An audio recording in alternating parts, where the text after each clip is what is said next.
I am here in studio with Art Joseph. Of course, we know him, Art Joseph of the famous Joseph's Garage in Norwell. How many years you guys been in business there? We've been open since 1928, so we're slowly counting down to our Ooh, 100th. the big 1-0. So you didn't start working there as a kid. You're not quite that old. No. But I know that you and your family always involved in lots of town activities for good things and helping out local charities. This is something that you're involved with, and I think this is great because this is a good way you can really serve the community, and it's in conjunction with other towns. And it is the CERT team, CERT. What does that stand for? That's the Community Emergency Response Team, Christine. And this is my third year here to talk to you about it, and a regional training that we do with 6 other local towns to bring on new members onto each of their teams. So besides Norwell, there's Scituate, Hanover, Hingham, Cohasset, Rockland. Correct. Is that right? Okay. Yeah, that's us. No, when you say they're, that's volunteers and they're new members that are needed, what exactly do people do, and what kind of a commitment are you talking about?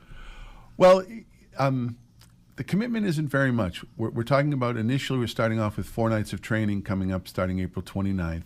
Each night will run approximately 3 hours. After that, the commitment really comes down based on what happens in town. Our initial in Norwell, for example, our main function would be to run cooling or warming centers, or if we had to go to a shelter situation, to run those. Mm-hmm. And we've been very fortunate the last few years not to need them as much. Towns like Scituate, they use their CERT team to help out during their St. Patrick's Day parade and Heritage Days in the summer. Hanover has used their team to help out for community events like the Hanover Days. Cohasset does, and Hingham do that during some of the road rallies they have during the summertime. So each town's a little bit different as far as how they use their team. So it's an extra set of hands, extra set of feet on the ground, with some training to make a difference in case there's a problem. And with the training, what do you train? What happens at these sessions? Well, at the sessions, we have basically the CERT agenda is 8 separate training modules. We try to do 2 a night. Okay. The first 2, for example, disaster preparedness and CERT organization, I like to call those my payback nights. What we're going to actually do is we're going to train the members how to be better prepared for events, even at their level, at their own home level. Mm-hmm. In fact, that's kind of CERT's motto, is make sure your family is all set, then you can come out and help the town or the area. We'll have a night of medical training with Captain Bortolato in Scituate. We'll talk a little bit on night 3 about fire safety and light search and rescue. And then we'll be in Hanover on night 4, and we'll talk a little bit about how the world has kind of changed and how we use groups like CERT to help in the situations of terrorism. And we'll talk a little bit about the psychology of disasters and the people that we would be helping. Do you have to have any specific type of training to volunteer? Like when you say medical training, do you have to if you want to join this group and you say, well, I don't have CPR certification, do you need anything like that? Nope. All you need is the desire to help out your town and to learn a little something to help your family. We'll actually, outside the 4-night training, each individual town does CPR training for their teams. So yeah, all you just need is the ability to help. We see people, in fact, Norwell's got someone signed up that's 24 years old, and we see people into their retired years that have more time to help, the whole spectrum.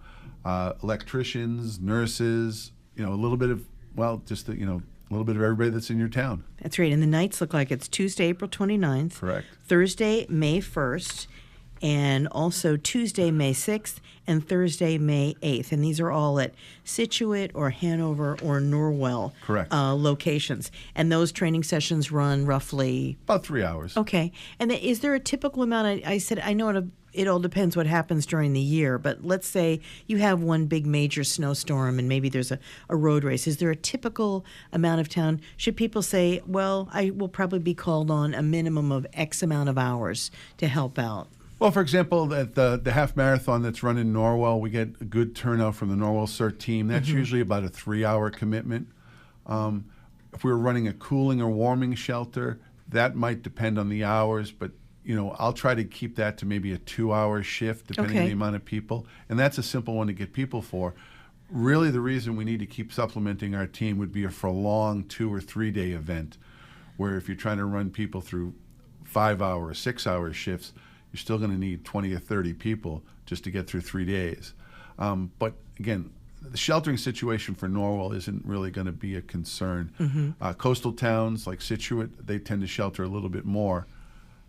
But the Norwell commitment isn't as great as it had been a few years ago. If people want to contact you, Art Joseph, and find out more about the CERT team, and you can do this from the other towns that are involved as well, what's the best email to send you a question? Best email would be our CERT email, which is norwellcert@gmail.com, and I check that daily. And I can get back to anybody that has any questions, and then I can refer you up the line to the other different towns. Those of you who are on Facebook, a lot of the towns are putting out Facebook messages. The teams have Facebook pages. You can also get in touch with your team that way. But the simplest way would be just me at norwellcert@gmail.com. And CERT is CERT. When you talk to people who've done it and maybe joined and they've done it now a year or two, and they're sticking with it and they like it, why do they do it? Why do they tell you they do it?